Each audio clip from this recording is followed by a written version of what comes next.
말씀의 제목을 조금 세련되게 붙이면 참 좋겠는데 그냥 오늘 본문에 있는 대로 질투하는 하나님이라 그렇게 제목을 정해보았습니다.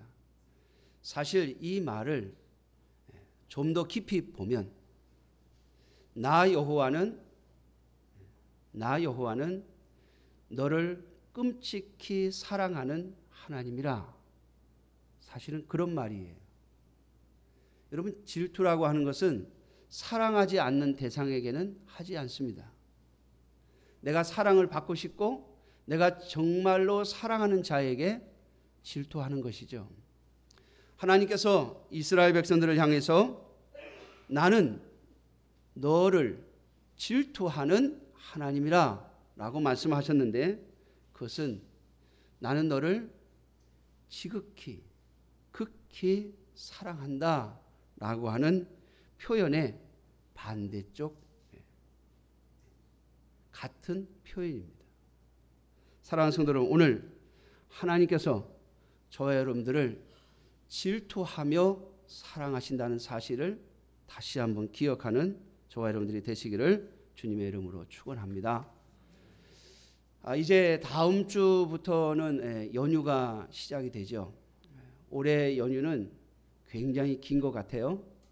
어떤 분들은 다음 주 금요일 저녁부터 어디론가 이동을 하거나 아니면 심지어는 여행을 가시는 분들도 있을 것 같아서 오늘 제가 미리 다음 주에 할 설교를 미리 당겨 보았습니다. 저는 9월 달에 여러분들에게 그런 말씀을 드렸죠. 예수 그리스도께서 이 땅에 오신 것은 의인을 찾아서 구원하려 하시는 것이 아니라 죄인을 불러서 회개시켜 하나님의 자녀, 하나님의 백성 삼기 위하여 오셨다고요. 그리고 그 예수 그리스도를 나의 주님이요, 나의 구주요, 나의 메시아, 나의 그리스도, 나의 왕이라고 고백하는 자들, 그들이 바로 하나님의 백성이며, 그러한 고백은 우리의 육신에서 나오는 것이 아니라 하나님의 은혜로부터 오는 것이라고 하는 말씀을 드렸습니다. 그리고 우리 또한 그리스도의 몸으로서 그저 예수 그리스도와 별개로서의 상대가 아니라 예수 그리스도의 몸으로서 하나님 앞에 구원받은 하나님의 백성임을 말씀을 드렸고, 우리는 이 세상을 살면서 예수 그리스도의 몸의 한 지체로서의 정체성을 가지고 살아야 한다라고 하는 말씀을 드렸습니다. 여러분, 이 관계, 그리스도는 우리의 머리이시고 우리는 그리스도의 몸으로서 하나님 아버지께서, 여호와 하나님께서 우리를 구원하실 때 예수 그리스도의 몸된 교회로서 우리를 구원하시는 이 역사는 바로 언약에 근거하는 것입니다. 예수님께서 십자가에 못 박히시기 전에 제자들을 모아놓고 떡과 포도주를 나눠주시면서 말씀하셨죠. 받아 먹으라. 이것은 너희를 위하여 흘리는 내 피니 곧 언약의 피니라 라고 말씀하셨고, 예수 그리스도의 십자가의 피를 믿는, 그 보혈을 믿는 우리의 믿음을 근거로 해서 하나님과 우리 사이에는 언약이 맺어졌고, 그 언약의 관계 때문에 오늘 저와 여러분들은 이 땅을 그리스도의 몸으로 살아가는 것입니다. 이 원리는 오늘 우리뿐만이 아니라 과거의 이스라엘 백성들과 하나님 사이에서도 있었습니다. 오늘 읽어드린 신명기 5장 1절에서 15절에 나오는 이 말씀은 십계명의 전반부에 대한 말씀으로서 하나님과 이스라엘 백성들이 호렙산에서 언약을 맺을 때 하나님께서 이스라엘 백성들에게 요구하신 언약의 조건입니다. 내가 너희의 하나님으로서, 너희의 주인으로서, 너희는 내 백성으로서 이 언약을 지키며 살아야 한다. 만약 언약을 깨면 나는 질투하는 하나님이 될 것이며, 만약에 언약을 지킨다면 나는 너희를 천대까지 사랑하는 하나님이 될 것이다. 오늘 10절 말씀에 보니까 나를 사랑하고 내 계명을 지키는 자에게는 천대까지 은혜를 베푼다라고 말씀하시죠. 사랑하는 성도 여러분, 하나님의 은혜는 이 세상의 그 무엇으로도 계산할 수 없고 또 상상할 수 없습니다. 하나님의 은혜가 우리에게 임한다면 그것은 가장 큰 복이 될 것이며 이 세상에 하나님의 은혜를 받고 사는 사람만큼 행복한 사람은 없을 것입니다. 진정한 행복은 하나님의 은혜로부터 나오는 것입니다. 그런데 그 은혜를 받은 백성으로 은혜 속에 우리가 살아가려면 반드시 언약에 충실해야 합니다. 연휴가 시작되면서 그 연휴의 시작은 바로 추석이라는 것이죠. 우리 한국 사람들은 문화 속에서 전통적으로 내려오는 문화 속에서 두 가지 큰 명절을 지킵니다. 하나는 설이고 하나는 추석이죠.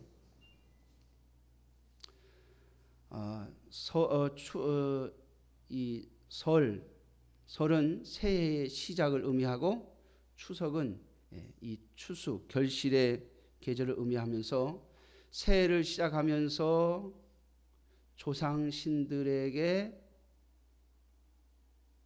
절하고 추수를 하면서 조상신들에게 감사하는 절기를 가지고 있습니다. 그래서 우리 한국 문화 속에서 불교인, 유교인을 할 것 없이 모든 사람들이 설과 추석이 되면 조상에게 제사하는 관습을 가지고 있습니다. 사랑하는 성도 여러분, 우리 그리스도인들은 물론 과거에는 그저 가르침을 받아서 그렇게 했습니다마는 오늘 저와 여러분들이 분명히 그리스도인들은 조상에게 절하지 않습니다.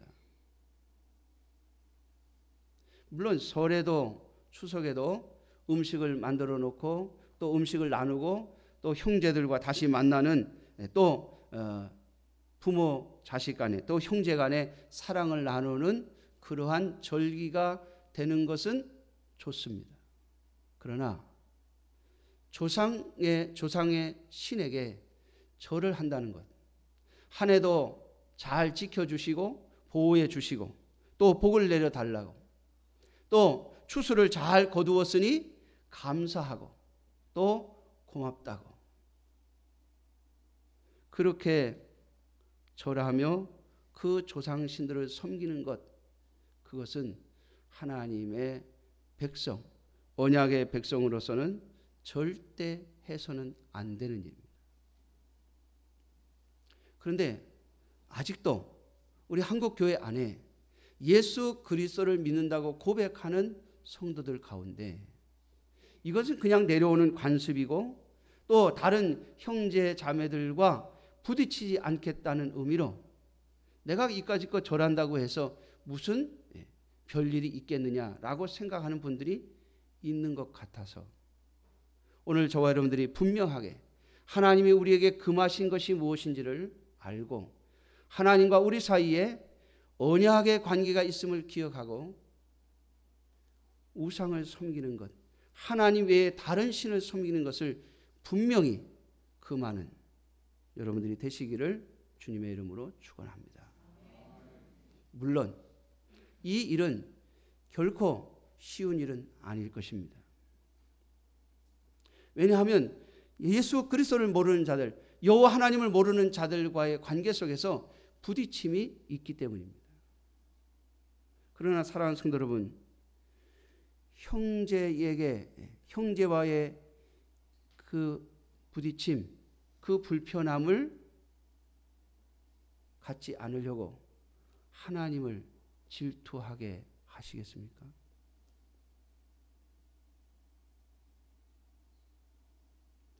여러분들에게 하나님이 주시는 참된 지혜가 있기를 주님의 이름으로 축원합니다. 오늘 말씀에 보면 모세는 이 신명기 5장의 말씀을 하면서 이 이야기를 합니다. 3절 말씀입니다. 이 언약은 여호와께서 우리 조상들과 세우신 것이 아니요 오늘 여기 살아있는 우리 곧 우리와 세우신 것이라. 여러분 신명기 5장은 이스라엘 백성들이 애굽에서 나온 뒤에 이 호렙산에서 하나님과 언약을 맺은 뒤에 약 40년, 한 8년, 9년, 하여튼 약 40년 후에 모세가 이스라엘 백성들을 향해서 한 말입니다. 실제로 이 하나님과 이스라엘 백성들의 언약은 약 40년 전에 이스라엘 백성들이 애굽에서 나와서 호렙산에 도착해서 하나님과 맺은 언약이에요. 그런데 그때 언약을 맺었던 만 20세의 성인은 다 죽고 이제 새로운 세대가 가나안 땅을 향하여 들어가기 직전에 모세가 자신의 생명을 하나님께서 거두어가실 것을 알고 그 다음 세대들에게 다시 준 말씀의 내용입니다. 40년 전에 너희의 조상들과 하나님과 맺은 언약은 조상들과 하나님과의 언약이 아니라 오늘 여기 살아있는 너희와 하나님과의 언약이다 라고 말씀하고 있는 거죠. 그렇다면 이 말씀의 원리를 따른다면 이 이스라엘 백성들이 호렙산에서 하나님과 맺은 이 언약은 오늘 저와 여러분들 우리와 하나님 사이의 언약임을 잊지 마셔야 할 것입니다.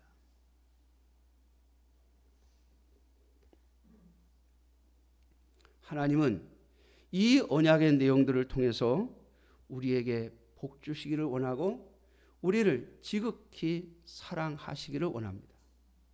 그러므로 사랑하는 성도 여러분, 하나님과 언약을 통하여 예수 그리스도를 믿어 하나님의 자녀가 된 신앙의 고백을 가지고 있다면 오늘 하나님께서 이스라엘 백성들에게 주신 이 십계명의 전반부 하나님께 관한 이 계명 속에서 이 하나님 언약의 조건 속에서 우리가 오늘 어떠한 자세로 이 땅을 하나님의 백성으로 살아가야 할 것인가를 한번 생각해 보는 시간이 되어지기를 주님의 이름으로 축원합니다.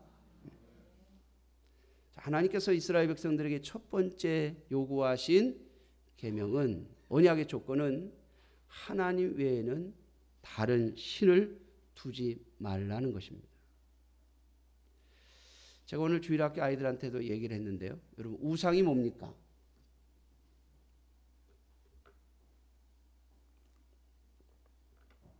여러분 우상이 뭐예요? 우상. 우리는 우상을 섬기지 말라. 또 우상에게 절하지 말라라고 하는 이야기를 교회에서 끊임없이 합니다. 그런데 여러분 교회 안에 우상이 보입니까? 여러분 교회 안에 무슨 우상단지가 있나요? 우리는 우상 그러면 자꾸 무슨 부처상이라든지 아니면 신주단지라든지 아니면 무슨 이상한 신의 형상을 갖다 놓는 것만을 이야기하고 싶어 해요. 왜? 그런 건 안 하니까 우리 교회가. 그렇죠? 간혹 교회 안에도 그러려고 하는 기미가 보이기는 해요. 기미가.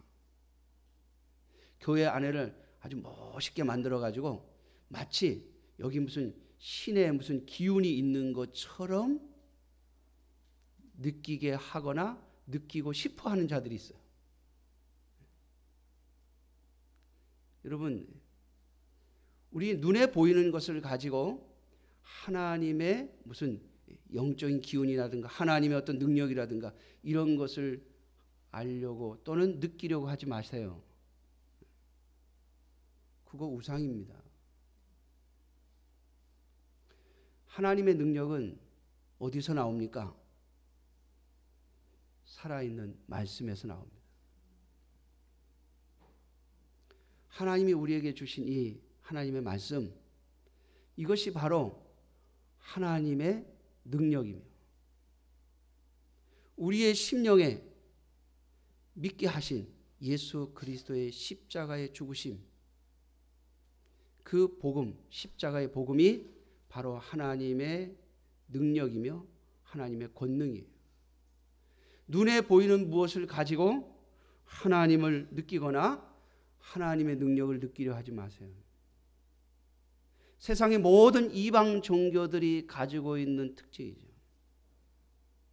그래서 여러분 하나님의 교회는 굉장히 단순한 겁니다.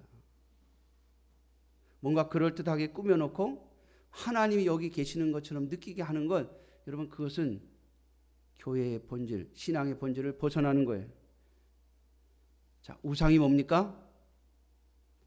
한번 분명하게 정의를 내리십시오. 하나님보다 더 사랑하는 것. 따라해 볼까요? 하나님보다 더 사랑하는 것. 그게 우상이에요.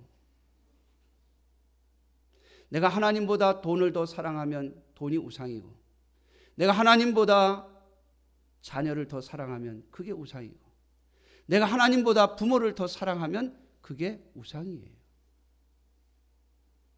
내가 하나님보다 더 사랑하는 무슨 취미 생활이 있다면 그게 우상이에요. 하나님보다 더 사랑하는 것, 그것을 두지 말라는 거예요. 사랑하는 성도 여러분, 우리가 이 명절을 앞두고 연휴를 앞두고 한 번쯤 생각해 보기를 바랍니다. 내가 나에게 하나님보다 더 사랑하는 것이 있나?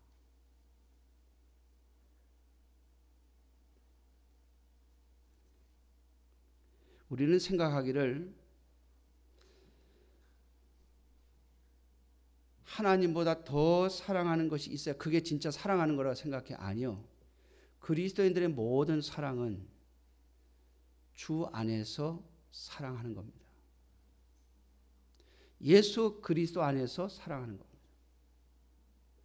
그래서 사도 바울은 주 안에서 내 부모를 공경하라 이렇게 말씀하셨죠. 사랑하는 성도 여러분, 잊지 마세요. 하나님보다 더 사랑하는 것이 있으면 하나님은 우리를 향하여 질투하십니다. 두 번째로 오늘 8절에 보니까 너는 자기를 위하여 새긴 우상을 만들지 말고 위로 하늘에 있는 것이나 아래로 땅에 있는 것이나 땅 밑 물속에 있는 어떤 것에 어떤 형상도 만들지 말라. 그것들에게 절하지 말라. 그것들을 섬기지 말라. 여러분, 우리는 육신을 가지고 있기 때문에 눈에 보이는 것에 의해서 크게 좌우됩니다. 무엇을 보느냐에 따라서 우리의 마음이 움직이고 또 어떤 현상을 보느냐에 따라서 우리의 이성이 움직이게 되어 있습니다. 그러나 우리가 믿는 하나님은 보이지 않는 하나님이시오. 그럼에도 불구하고 살아계신 하나님이신 줄 믿습니다. 보이지 않는 하나님. 하나님은 하나님의 살아계심과 역사하심을 우리가 사는 삶의 현장 속에서 느끼게 하시고 알게 하십니다. 그러나 하나님의 모습은 우리에게 보여주시지 않습니다. 말씀이 우리에게 가르치는 대로 하나님의 얼굴을 보고 살 존재가 없습니다. 그러므로 하나님은 보이지 않는 하나님이십니다.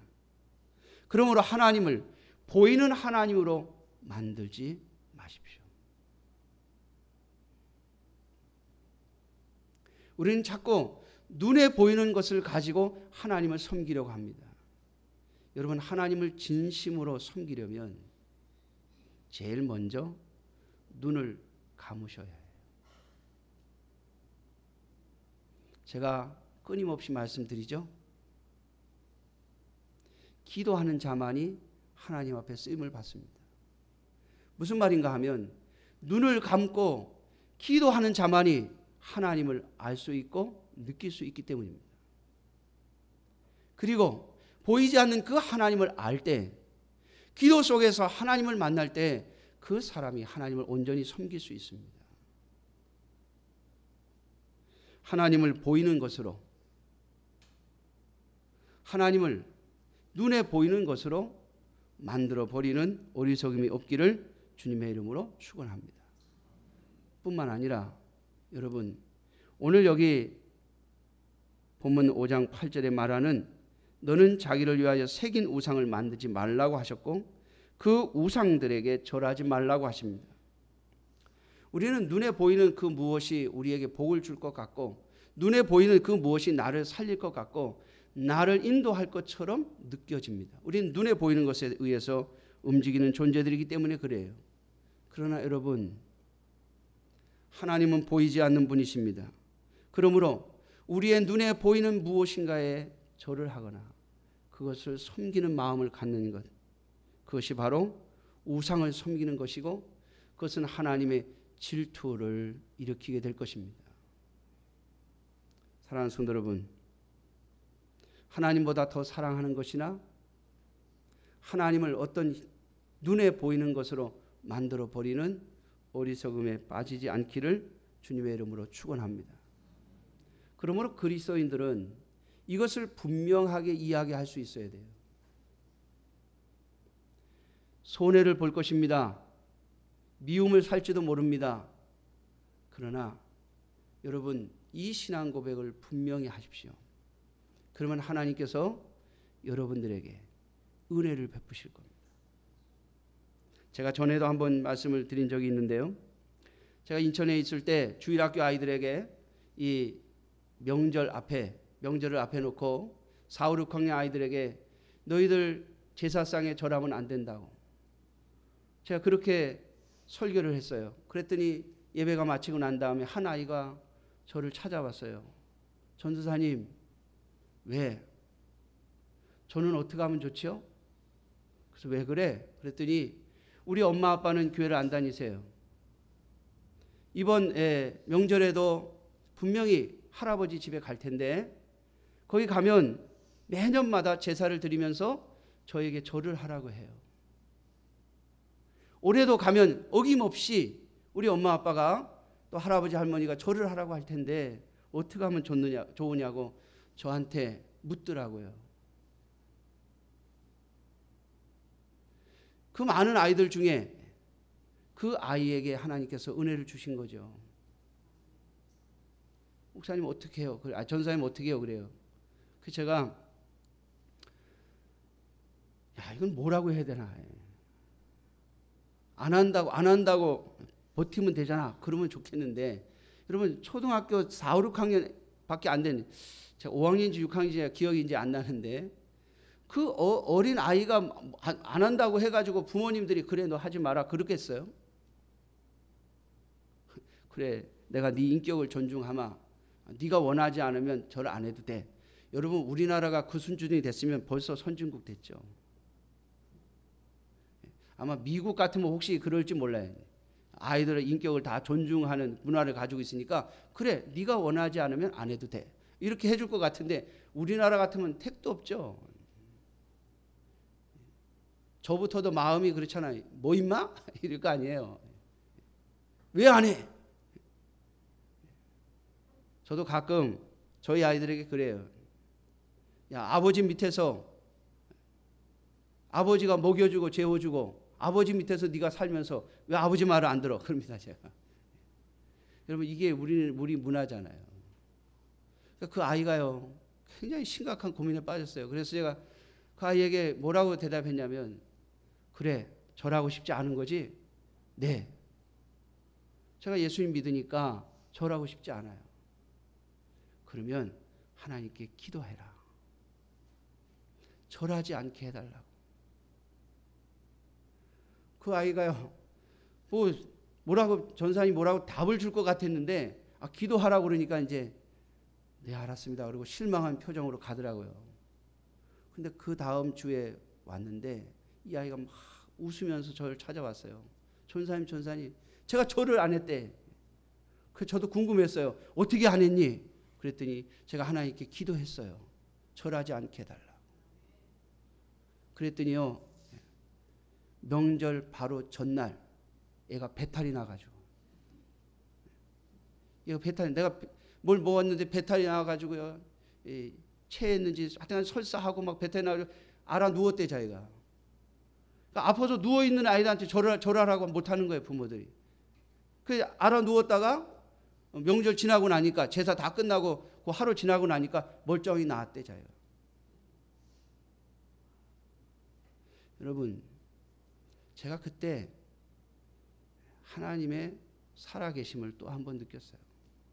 비록 어린아이의 기도이지만은 그 아이가 진심으로 하나님 앞에서 그렇게 하지 않기를 바라고 기도하니까 하나님이 피할 길을 주시는 거예요. 그런데 여러분 오해하지 마세요. 착각하시면 안 돼요. 나도 하나님 그렇게 해주세요라고 하시면 안 돼요. 여러분들은 어린아이가 아니잖아요. 여러분들은 스스로 결정할 수 있는 나이잖아요.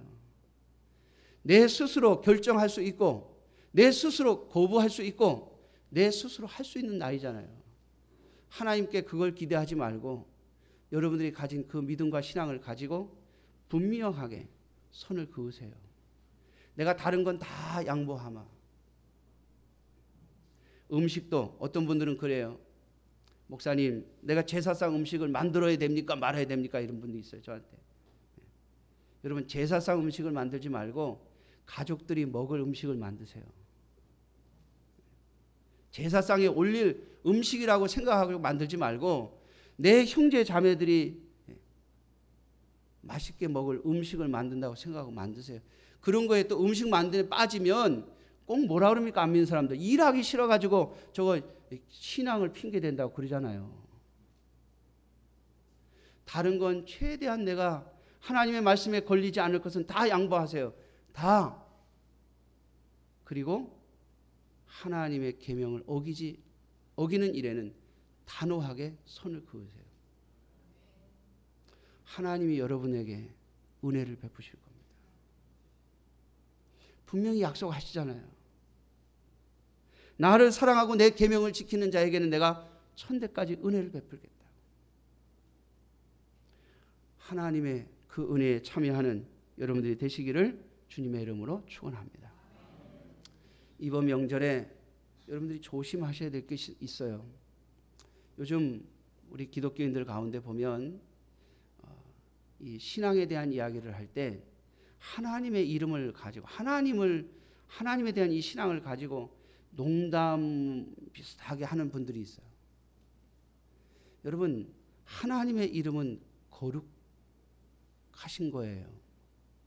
하나님은 거룩하신 하나님이에요.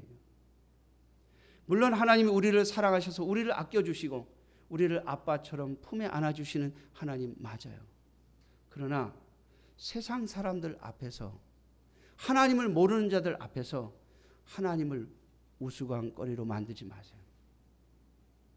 하나님의 이름을 함부로 사용하지 마세요. 정말 하나님의 이름을 망령되이 일컫는 일들이 오늘날 기독교인들 안에 얼마나 많은지.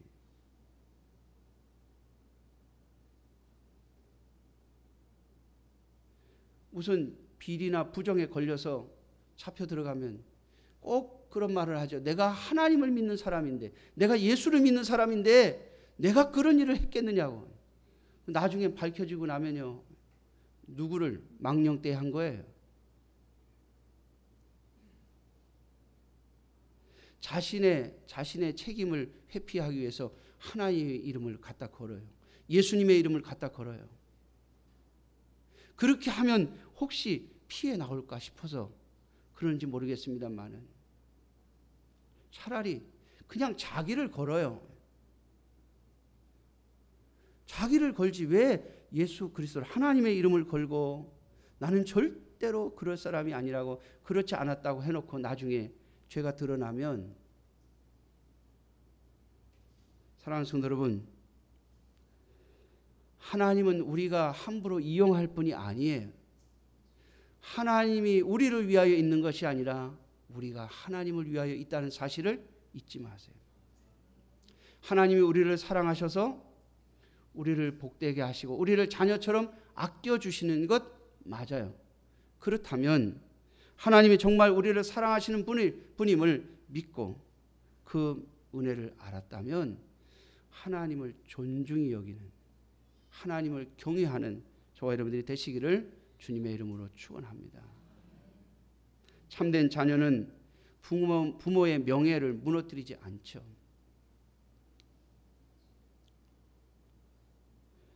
부모님이 나를 사랑해 준다고 해서 부모님을 내가 함부로 할 수 없어야 하는 것처럼 하나님이 우리를 지극히 사랑하신다고 해서 우리가 하나님을 함부로 대해도 된다는 말은 아니에요. 하나님의 이름을 망령되이 일컫지 않는 저와 여러분들이 되시길 주님의 이름으로 축원합니다. 이번 추석에 우리 형제들과 가족들이 모이면 사랑하는 성도 여러분, 제발 돈 얘기하지 마시고 하나님의 은혜를 이야기하세요. 매년 반복되는 이야기입니다만은 저도 친척들 만나면 저희 큰 집, 작은 집 분들 만나면 제일 먼저 물어보는 게요. 돈 많이 벌었냐? 교회 손님 많이 늘었냐? 이런 거예요. 그들에게는 하나님이 없어요. 뭐만 보여요? 돈만 보여요. 왜? 세상의 물질이 그들을 행복하게 해준다고 착각하며 사는 사람들이기 때문에 그렇죠. 여러분, 아니 그런 거 없어도 하나님이 함께 하시고 하나님이 나와 함께 하시고 하나님이 나와 동행하시고 하나님이 내 인생을 간섭하시고 인도하시니 그 하나님의 이름이 영광을 받으시게 하세요. 친척들과 만나면 좀 하나님 이야기, 예수님 이야기, 하나님의 귀한 자녀들 이야기를 좀 많이 할 수 있는 여러분들이 되시기를 주님의 이름으로 축원합니다.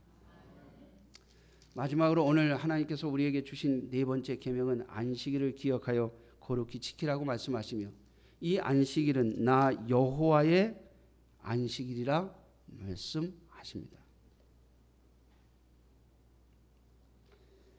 예수님은 안식일에 대해서 이렇게 말씀하셨어요. 사람이 안식일을 위하여 있는 것이 아니라 안식일이 사람을 위하여 있다고요.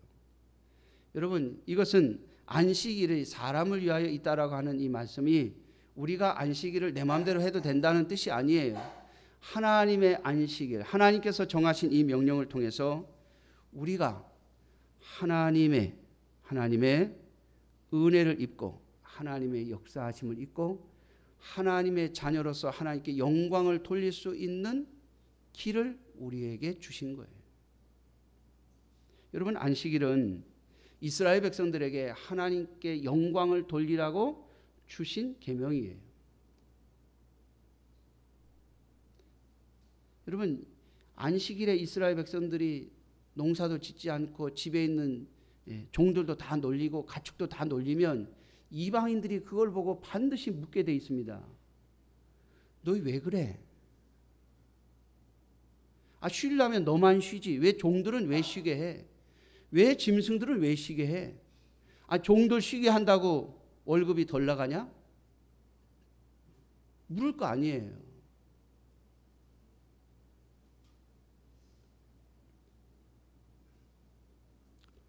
여러분, 구약 시대에도 보면 이스라엘 백성들이 안식일에 이 성문을 걸어 잠그니까 이방인들이 와가지고 장사하자고 온 거예요. 물건 팔려고. 근데 성문을 닫으니까 왜 성문을 닫느냐고. 그래서 성 안에 있는 사람들에게 물건을 팔려고 성 밖에서 진을 치고 안 가요. 거래하자고. 우리 싸게 줄 테니까 너 돈 벌어라 이거죠. 그런데 안식일에 성문을 걸어 잠그고 장사꾼들이 들어오지도 못하게 하고 너희도 나가서 물건을 팔지 말라고 해요. 안식일에 전부 문을 걸어 잠그고 안식일에 전부 안식하라는 거예요. 왜? 그렇게 함으로써 이스라엘 백성들의 주인이 하나님이심을 드러내려는 거예요. 사랑하는 성도 여러분, 이거 하나님이 왜 하라고 하겠어요? 하나님 왜 이 일을 우리에게 시키시겠어요? 우리 손해보라고? 우리 힘들게 하시려고요? 세상 사람들보다 못 살게 하시려고요? 여러분, 그러면 하나님 우리 하나님 아니죠. 어느 부모가 자식이 못 살기를 바라겠어요? 넌 남들보다 못 살아야 돼. 이렇게 그렇게 말하는 부모는 없어요. 그런 마음을 가진 부모도 없어요. 여러분, 하나님의 마음을 잘 아셔야 돼요. 하나님은 우리를 지극히 사랑하세요. 질투하는 하나님이라고 하셨잖아요.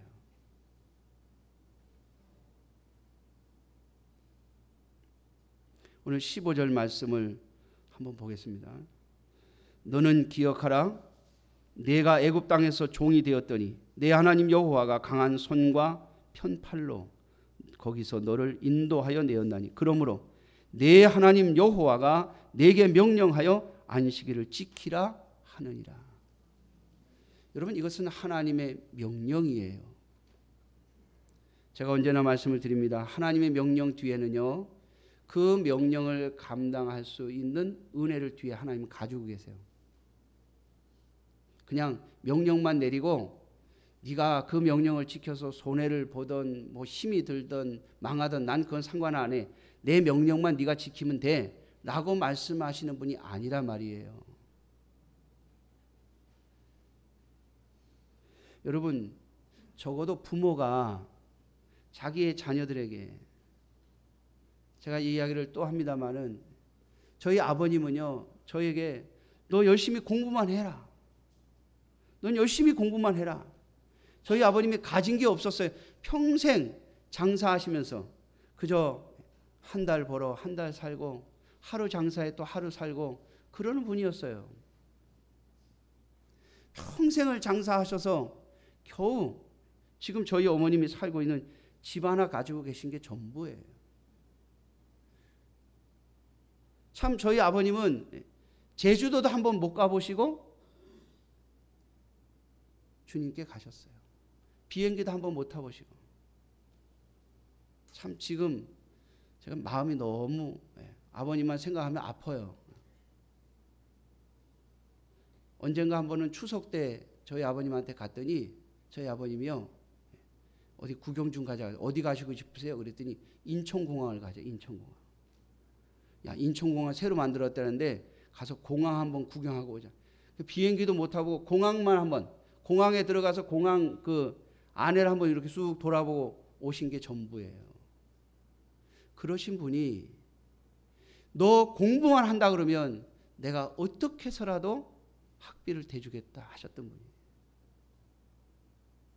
여러분, 인간적인 부모도 무언가를 자기에게 요구할 때 너 이거 했으면 좋겠다, 이거 해라 라고 말할 때는 뒤에 그걸 내가 어떻게 뒷받침을 할 것인가를 마음에 두고 있어요. 아무런 대책도 없이 해줄 마음도 없이 그냥 네가 알아서 해봐라 그렇게 하는 부모는 없잖아요. 하나님이 우리에게 명령을 내리실 때 그 명령 뒤에는 하나님께서 하나님의 은혜와 하나님의 능력을 뒤에 가지고 계신다는 거예요. 문제는 우리가 믿느냐 믿지 않느냐의 문제예요. 여러분, 하나님을 시험하지 마세요. 사탄이 예수님에게 와서 너 여기 뛰어내려라. 그러면 하나님이 널 딱 천사들을 보내서 받들어서 안 다치게 해줄 거다. 그때 뭐라고 그랬어요? 예수님이 주 너희 하나님을 시험하지 말라 하셨다. 여러분, 믿으려면 믿고 못 믿으면 못 믿는다고 하는 거예요. 내가 믿는다고 했으면 시험해 보는 것이 아니라 믿음으로 가는 거예요. 그러면 하나님께서는요 반드시 그 뒤에 하나님의 역사를 쥐고 계세요. 여러분, 안식일을 지키라고 하시는 하나님의 명령 뒤에는 하나의 의미가 담겨져 있습니다. 뭐냐면 그 사회 속에서 가난한 자들, 남종과 여종, 그리고 거하는 객이라고 하는 것은요 내 자리가 없어서 이리저리 떠돌아다니면서 얻어먹고 또 이렇게 일 좀 해주고 또 품받고 이러는 사람들을 말하는 거예요. 그러니까 성경에 보면 고아와 과부와 객은 가난한 자들의 대명사예요. 그런데 남종과 여종과 객들, 그들을 어떻게 하라고요? 쉬게 하라는 거예요. 여러분, 이번 추석에도 하나님께서 여러분들에게 주신 은혜가 있다면 여러분들의 가족들, 여러분들의 가까이 있는 자들에게 그 은혜를 나눌 수 있기를 주님의 이름으로 축원합니다. 하나님이 나에게 주신 은혜가 있다면, 내가 혹 내 것을 나누어 줄 것이 있다면, 나보다 더 나은 자 말고 항상 여러분 우리의 마음은요, 나보다 약한 자들, 나보다 조금 못한 자들을 향해 두어야 합니다. 그게 하나님께서 우리에게 주신 명령이에요. 내가 만약 종을 데리고 있을 수 있는 힘이 있다면, 지나가는 나그네를 데려다가 일을 시키고 그에게 일 시키고 싹을 줄 수 있는 힘이 있다면 그러한 자들에게 안식일을 지켜 쉬게 해주라는 거예요. 사랑하는 성도 여러분, 이렇게 되면 세상 사람들은 말할 겁니다. 그건 손해볼 일이라고. 돈 주고 사온 노예들을, 돈 주고 사온 짐승들을 왜 놀립니까? 왜 쉬게 해야 됩니까? 그것은 주인에게 손해를 가져오는 일이에요. 그러나 주님께서는 이 명령을 통해서 역사하실 것입니다. 안식년을 지키라고 하신 하나님께서 약속하셨습니다. 안식년에 거두지 못한 것으로 인해서 네가 굶지 않게 할 것이며 네가 손해보지 않게 할 것이다. 희년을 지키라고 하시는 하나님께서 이스라엘 백성들에게 말씀하십니다. 그것을 지킴으로 네가 손해보지 않게 하겠다고요.